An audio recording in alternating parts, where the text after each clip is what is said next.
ખબર છે, ભારતના બંધારણને આપણે સામાન્ય રીતે એક કાયદાની ચોપડી તરીકે જોઈએ છીએ, પણ ચાલો આજે એને એક અલગ જ નજરથી જોઈએ, એક એન્જિનિયરિંગના અજાયબી તરીકે, એક એવી બ્લુપ્રિન્ટ તરીકે જેણે એક આખા રાષ્ટ્રનું નિર્માણ કર્યું.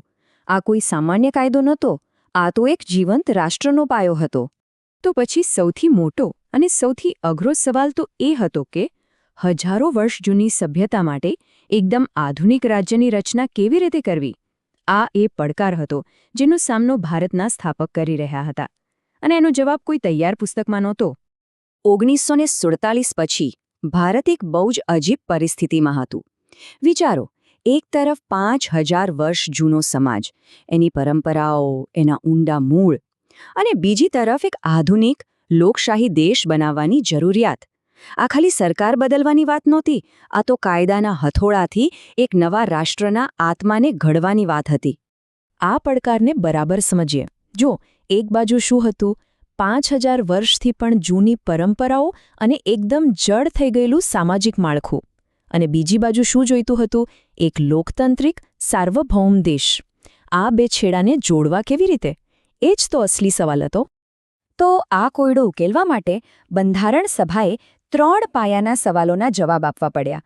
પહેલો, અસલી તાકાત કોના હાથમાં રહેશે? જવાબ સ્પષ્ટ હતો, લોકોના હાથમાં. બીજું, આટલા મોટા દેશમાં સત્તાની વહેંચણી કેવી રીતે થશે? એનો ઉપાય હતો સંઘવાદ. અને ત્રીજો સૌથી મહત્વનો સવાલ, સત્તાને બેલગામ થતી કેવી રીતે રોકવી? એનો જવાબ મળ્યો નાગરિકોને મૂળભૂત અધિકારો આપીને અને એક સ્વતંત્ર ન્યાયપાલિકા બનાવીને. પણ આ બધા વિચારો તો કાગળ પર હતા. એને હકીકતમાં કોણ બદલશે?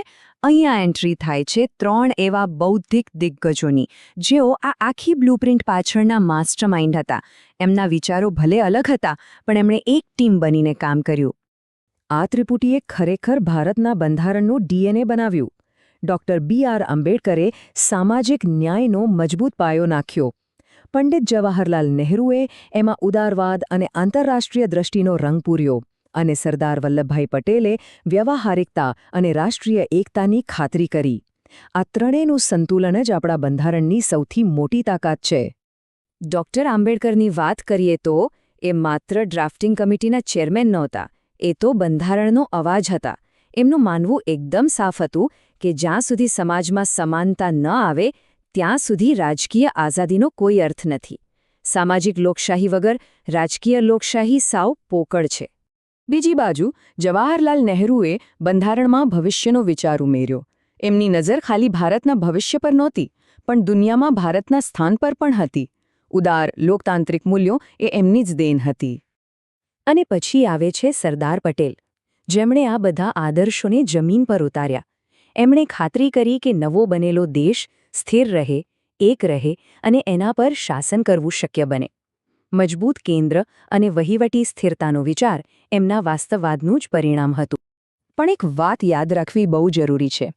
આ મહાનુભાવો કોઈ શાંત લાઇબ્રેરીમાં બેસીને આ બધું નહોતા લખી રહ્યા. ભારતીય બંધારણ ખાલી આશાઓથી નથી બન્યું, એ ડરમાંથી પણ બન્યું છે. અંગ્રેજોના શાસન અને ભાગલાની ભયાનક પીડામાંથી ઘડાયેલું એક રક્ષણાત્મક કવચ છે. આ સંબંધ એકદમ સીધો અને સ્પષ્ટ છે.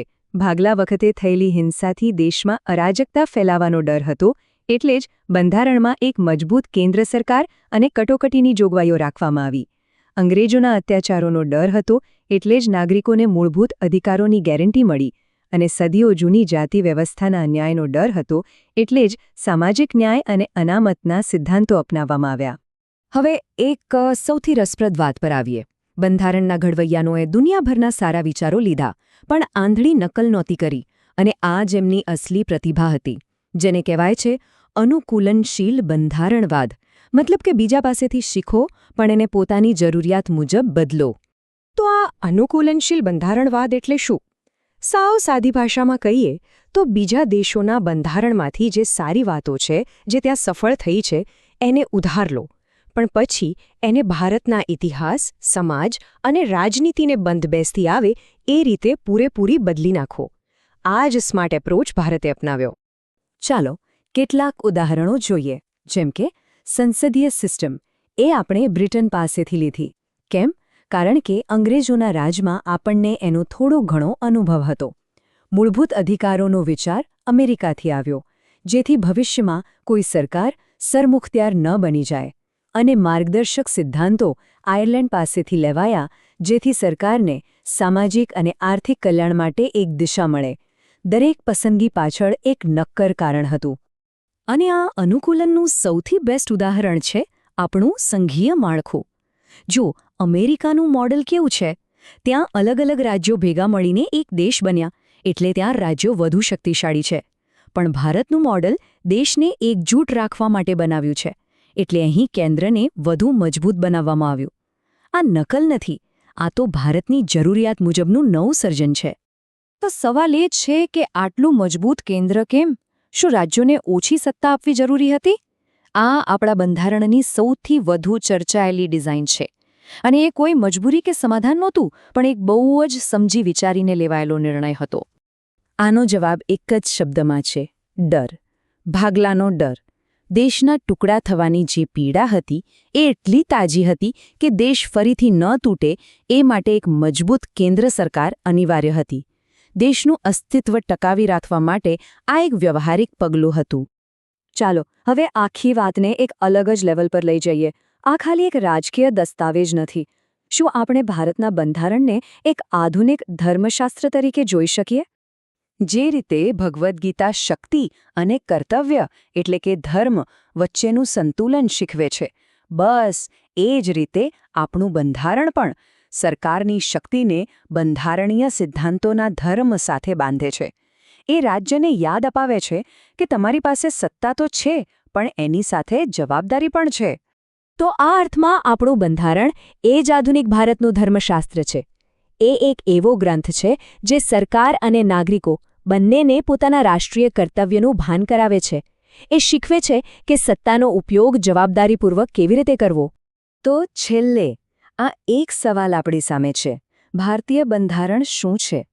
ઇતિહાસના ઘામાંથી જન્મેલી એક જરૂરિયાત, કે પછી ઉચ્ચ સિદ્ધાંતોનો એક દસ્તાવેજ? કદાચ એની અસલી સુંદરતા એ જ છે કે તે બંને છે.